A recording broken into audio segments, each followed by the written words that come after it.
In this episode of Suitcase Diaries, we are joined by Dawn, who's back from a recent 11-day cruise on board the Norwegian Gem. All right. Join us today and find out what happened on this cruise that was supposed to visit the Caribbean and Bermuda. Also, we'll talk to Dawn about what it's like to cruise on Norwegian Cruise Line in 2023.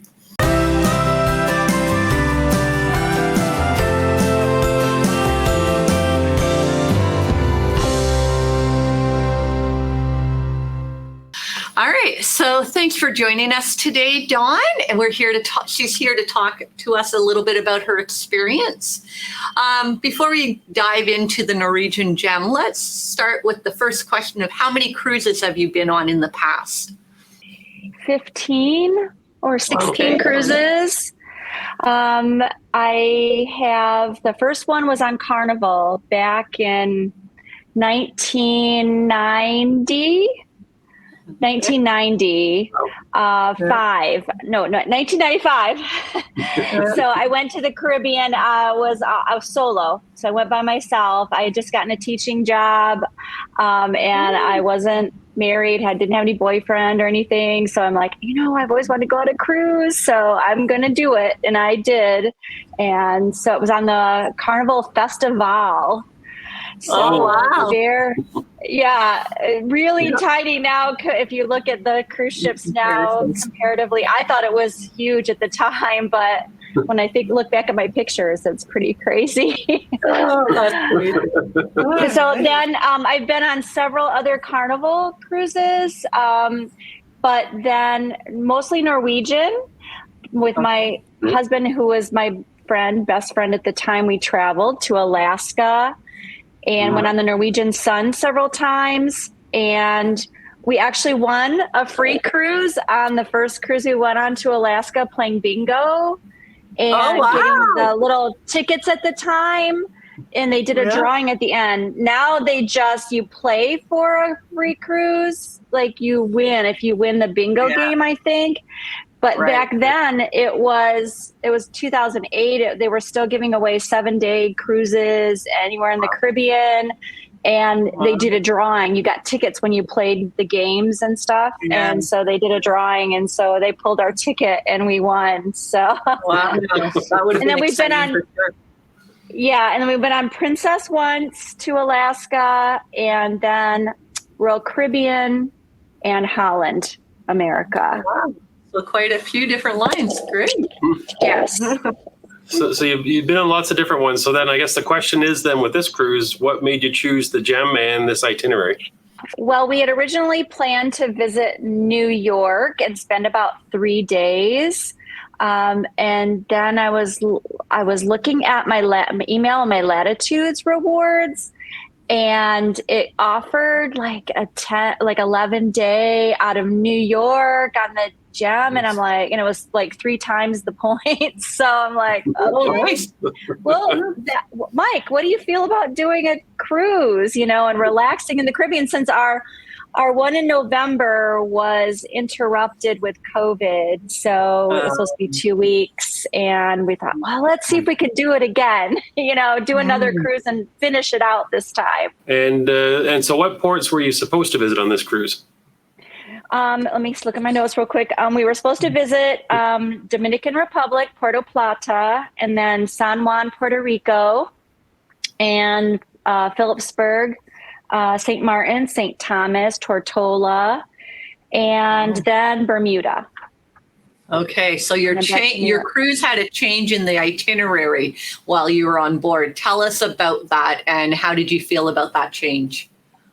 So when we were at dinner in the Tortola, and the captain actually came on board and announced that because of predicted gale force winds that were going to happen in Bermuda at the time, and it would be a very rough travel back to New York. It's like, we're just going to take 3 days to go back to New York.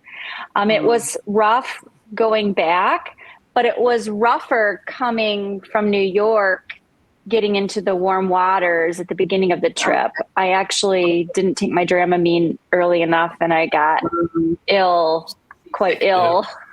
Oh no.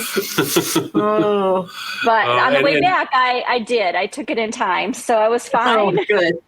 Good. And was Bermuda a big deal for you in this itinerary, or were you just happy to be on a ship and going somewhere? We both had never been to Bermuda before, so that was a big incentive for this one. I'm like, oh yeah, I get to see Bermuda, and never been there, and I'm wondering, is it warm? You know, it seems like it's pretty north, but I was like, what is it this time of year? And yeah, I was disappointed, but my attitude is better safe than sorry. And, you know, you're on a cruise ship and it's Right.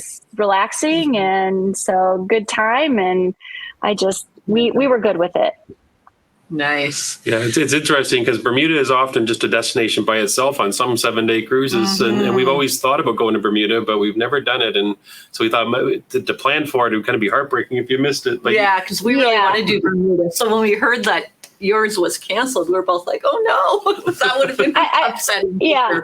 I was bummed, but we had actually talked to the cruise desk or the excursions desk and asked them because we had an excursion we wanted to do, and we're like, should we go to the beach, you know, when we're there, a last beach day? And we asked them, well, what's the temperature supposed to be like? And then she's like, oh, I guess it's supposed to be kind of cold. For me working in Fahrenheit, it was only going to be like in the low 70s degrees Fahrenheit. And that's not very warm for me to enjoy going to the beach. So I'm like, let's just do something else in in Bermuda. So, and then they came across saying that it was going to be gale force winds and rainy and all that. So yeah. It wouldn't have been enjoyable. Yeah. No.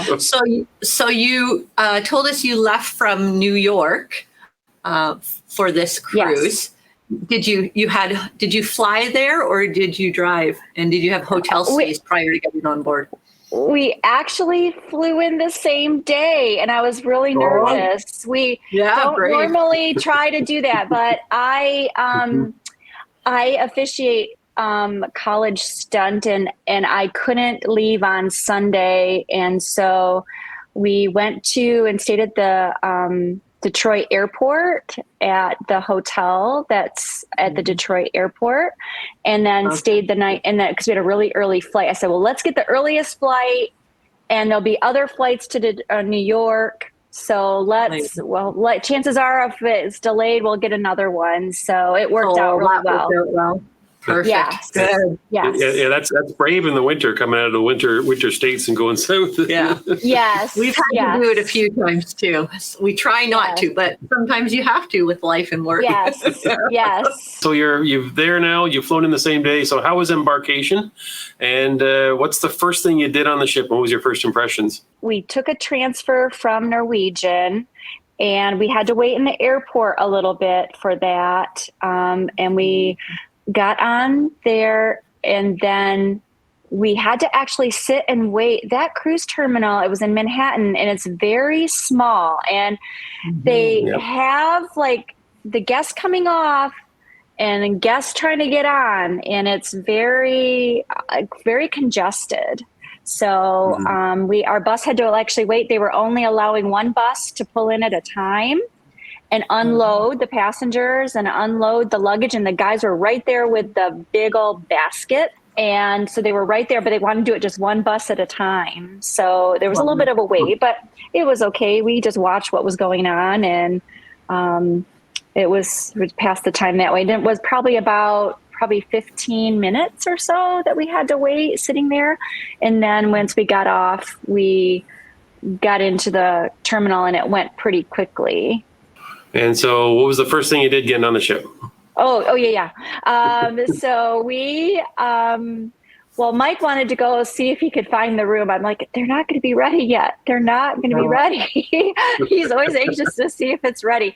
I'm like, they're not ready. They'll announce it.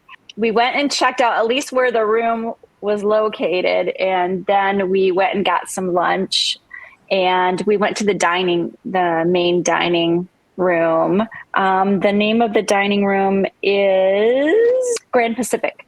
the Grand Pacific, Wow. the main dining room there. And it was very good. Had a good lunch.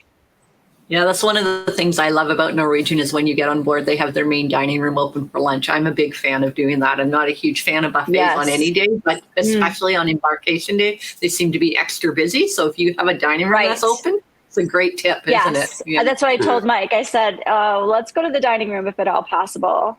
Yeah. Yeah. So can you tell us when you finally did get into your cabin, what kind of, oh, sorry. I just had one more question. Everybody is wanting to know with Norwegian before we get to your cabin for sure. Oh, okay. Did you have to muster? Was it online on the TV, or did you have to physically do a muster out on the deck like in the old days? We had to, I thought it was that we had to do a physical muster, which I wasn't very thrilled about. But I thought, here I got my coat on. And I go down to our muster, and it was in the atrium instead of going out on. They didn't make anybody go out on deck, but they all crowded. Our group crowded in the atrium, and no one was listening to anything. They were kind of half listening. It was crazy. I was like, "This is oh man, Waste of time." Yeah. At least you didn't have to go outside, so that's good. Yeah, for sure. Yeah. Especially in New York. I was the only one with my coat on. I didn't get the memo that it was going to be inside. I thought, okay, it's the old muster drill, so we're going to go outside. Right, exactly. All right, so you get to your cabin. What kind of cabin did you book, and your location, and what was your impressions on your cabin? We had an inside cabin, and the cabin on this class of ship, it reminds me of the Sun. I think the Norwegian Sun is I think it's a similar class of ship. It has like, this ship class has like the kind of the golden wood tiki kind, reminds me of like teak on a sailing ship. But it was very small. And when you push the beds together, it had the bunk bed that came down for 3 people. And when you push the bed together to make it like a queen size, the side table in the corner was in the way. Mike had to actually literally crawl across the bed to get out every time he wanted. Yeah, we've had that same experience with an interior on Norwegian. Yeah. They do have smaller rooms compared to some cruise ships. Yeah. Yes, and not a lot of storage space. Not a lot of areas. There's only 3 drawers and some shelves. And I ordered water, so that took up a lot of the one whole shelf with the water that I'd ordered. And then, so just trying to find space for things. But I did bring magnets and stuff to put on the walls to hook things in. And I brought like a shoe bag, like one of those shoe bags. And I hooked it up to try to put all the toiletries and excess medicines and all that good stuff on the wall. Nice. So sounds like you're very organized. Yeah, try to be. Is inside cabin normal for you, or what kind of cabin do you usually have? When we first started cruising, we did an inside cabin several times. And then the one time in Alaska, we were like, let's try a balcony. And then we really had wanted to go back from that. Yeah. But then we're cruising. We wanted to cruise more. And we want, taking advice from you guys. I'm like, we could take more cruises. We'll just go in the inside cabin. And the group cruise, I looked at the Princess and I'm getting an inside cabin. Oh, that looks pretty nice and roomy. So I'm excited about the inside cabin on the Princess ship, but I don't have a problem with doing it inside now. It's just you just go out and find a place to sit and enjoy. So I agree. Yeah, especially if you can get more cruises that are working it that way. That's the big thing. Yes. Yes. Yes.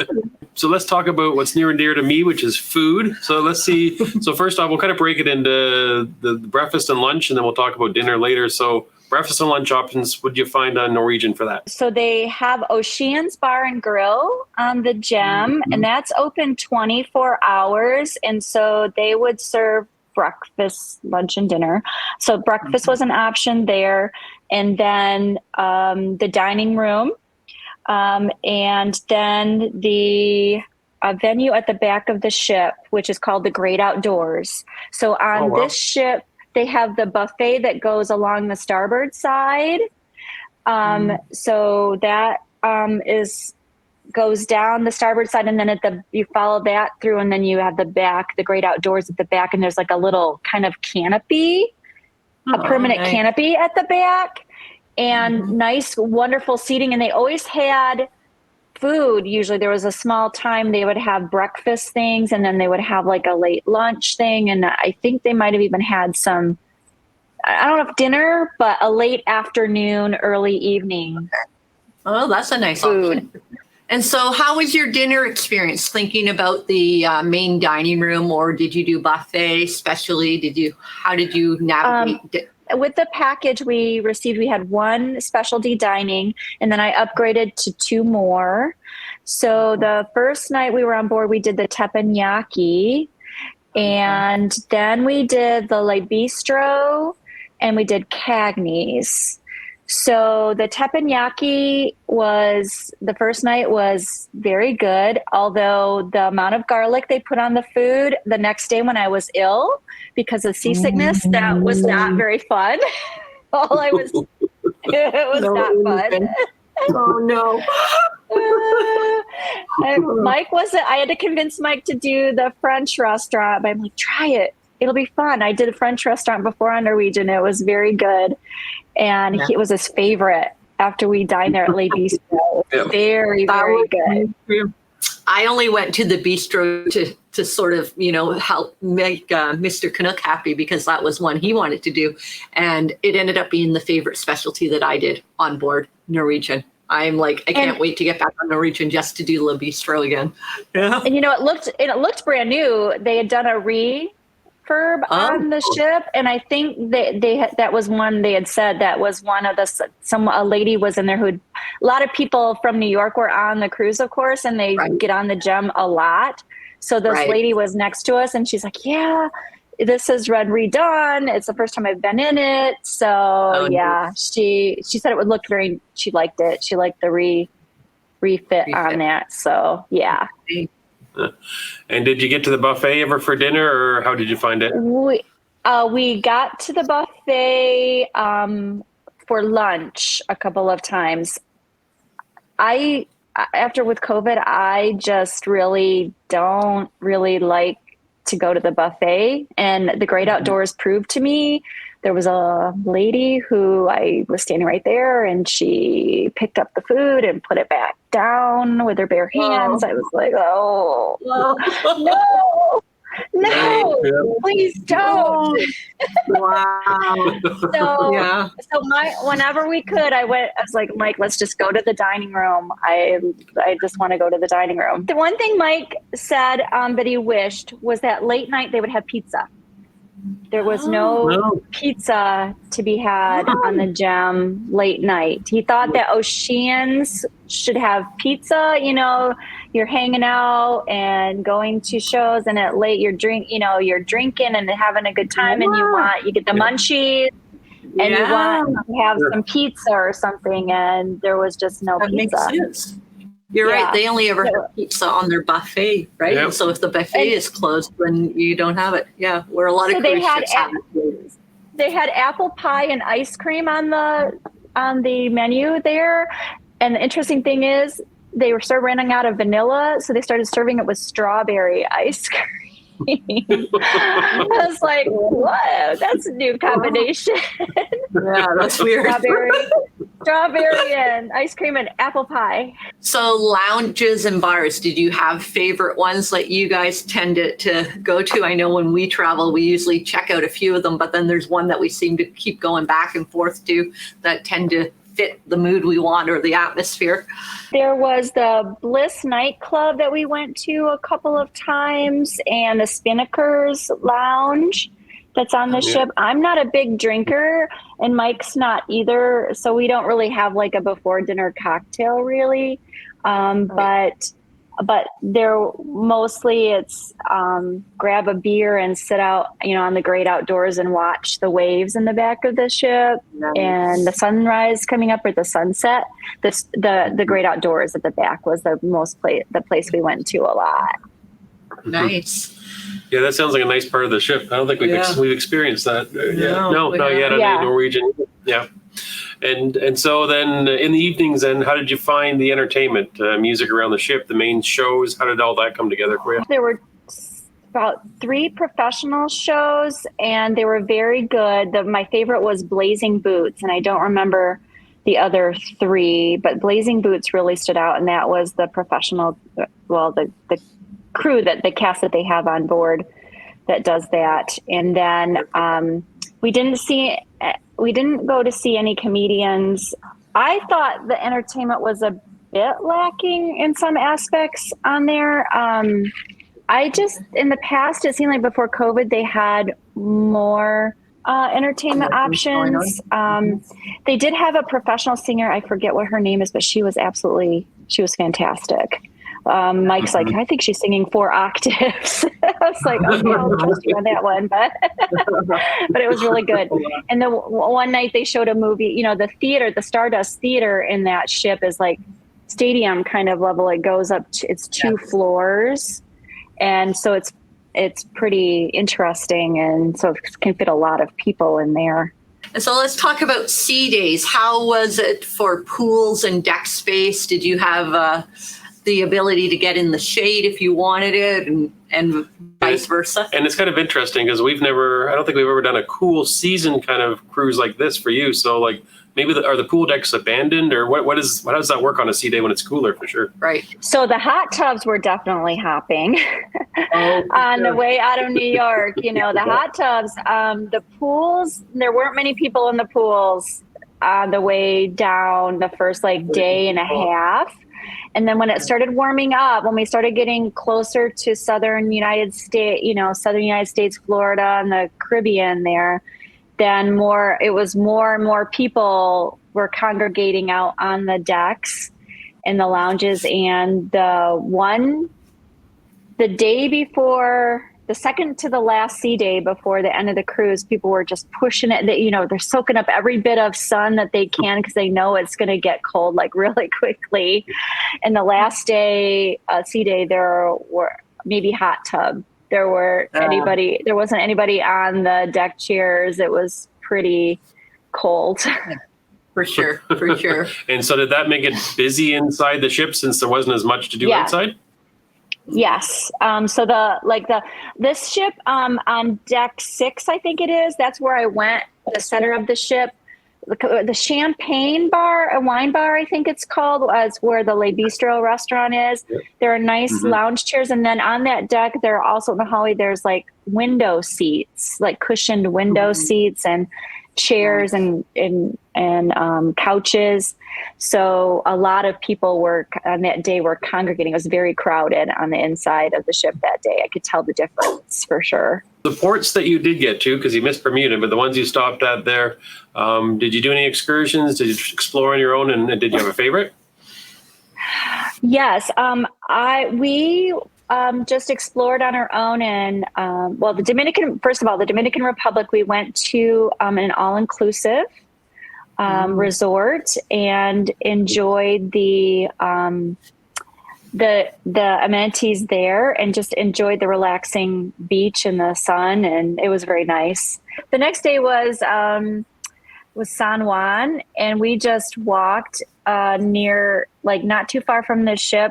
So we wandered down a little bit and we found a nice little restaurant, outside patio seating.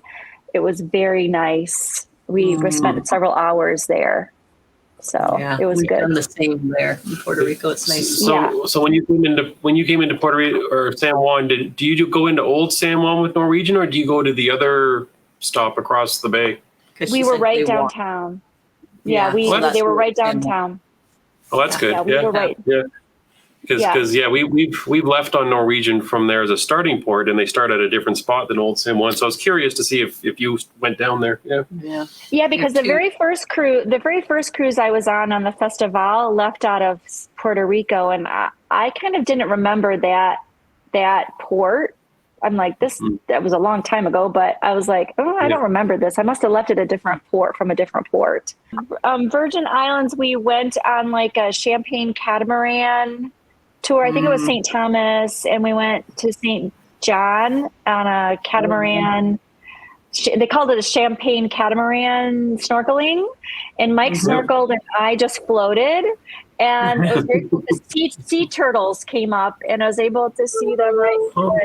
Mike is like, Dawn, there are sea turtles underneath you. And I'm like, oh. And then I did some horseback riding in Tortola. Big question here. Will you sell Norwegian or this ship again? Will you try to go to Bermuda again? We will definitely try to go to Bermuda again. And if the itinerary were great, I would go on the Gem again. However, I would think twice about going at the end of February and beginning of March. The Caribbean was great. It was warm and the great weather, but and not that it was bad. It was okay. It was just the crew said that was the worst weather that they've been through. The seas were so bad. Getting from New York to the Caribbean, they said that one of the staff members said, I wouldn't be working on a cruise ship if it were like this all the time. Oh, wow. So, okay. Yeah, it was really bad.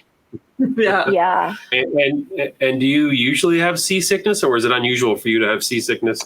So I would call it more motion sickness. One time on plane, I got motion sick, and then it was kind of a mental thing. So I took Dramamine, and then I finally, after several years, I found some C-bands that I could take instead of the Dramamine drug.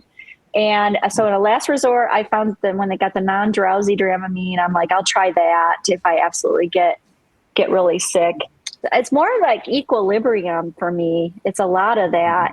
And my equilibrium gets off and it just makes my stomach upset. And yeah, but normally the C-bands work. Normally on a ship, I'm fine. I don't need to take Dramamine. Yeah. Back in the early days of cruising, I used to take the pills as well, but all it did was make me really tired and I wanted to sleep the whole cruise. So luckily I've gotten used to it. Yeah. So yeah, but was your cabin kind of midship? Did that help, or how did that work in your cabin? But it was deck 10. It was midship, kind of a little bit forward, but it was deck 10.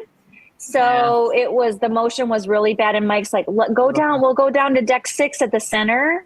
Then it'll be better. And it was. If you're anything like us, once you're back from a cruise, you've got another one planned or you're booking another one. So do you have any more cruises booked in 23? And if so, what are they? Yes. So I am going on a girls trip I'm leaving this Saturday, and it's going on the New Amsterdam on Sunday, leaving out of Fort Lauderdale. I'm like, darn, I wish it could have been a couple weeks earlier. I could have joined the Canucks on there. We should have left some things hidden on the ship if we had known. Yeah. So I'm going with the girl. That was actually a offer from Holland. After the cruise in November, they sent it to me and said, we've got some sailings for free, pay the port fees and, taxes. Right. And then in June, I'm going to Alaska with my second oldest niece and my mother. It was a delayed trip from COVID. I was supposed to take her for her graduation to Alaska. So we're going in Norwegian for that one, on the Norwegian Encore. I've been on that ship before. So that's a large one. It's very nice. Lots of amenities on that one. And then in the fall, Mike and I are going to go on 2 weeks on Holland again on the Noordam for 2 weeks out of Vancouver, kind of to celebrate our birthdays. Our birthdays are in the fall. So that's what I have planned. And then the group cruise with you next February. And then I have a girls one again in March on Carnival. Wow. So I'm going to see how Carnival is for the first time in many years. You'll see changes for sure from the last time you were there. Yeah, I wasn't excited to see the no tablecloths. That doesn't excite me at all. I keep joking with everybody, and when I find out they're going on Carnival, that I'm going to give them a tablecloth to bring with them. I'm trying to, subconsciously or somehow quietly tell Carnival we need tablecloths back. Yes. But I'm going to say, I think you're somebody that has more cruises booked than Mr. Canuck, so that's saying something. Yeah. Well, I'm sure you'll have some more, right? You are going to do last minute bookings, right? Yeah, that is our plan. That is our plan. We're hoping to get as many as you have on the table. But right now, we're my husband was joking with me. He's like, Dawn, you've got so many cruises. You're just going to be so spoiled. I'm like, yes, I am. Yeah, I admit it regularly to people. I'm like, yes, I do know I'm spoiled. This is the life. Yes. Yeah, you inspired me to have boys only cruises, maybe, man. Boys only cruises? I didn't Yes. hear her say that. I heard girls only cruises. I think I can get on board with that. Yes. Yes. Oh, I love it. Well, yes. I think that's about does it. But thank you for joining us today. Thank you so much for being willing to do this. We hope that you have a great time on your upcoming cruises. Yeah, but especially this one coming this week. Yeah, New Amsterdam's only a few days away. Is that right? Yes, I'm leaving Saturday, and it leaves Sunday.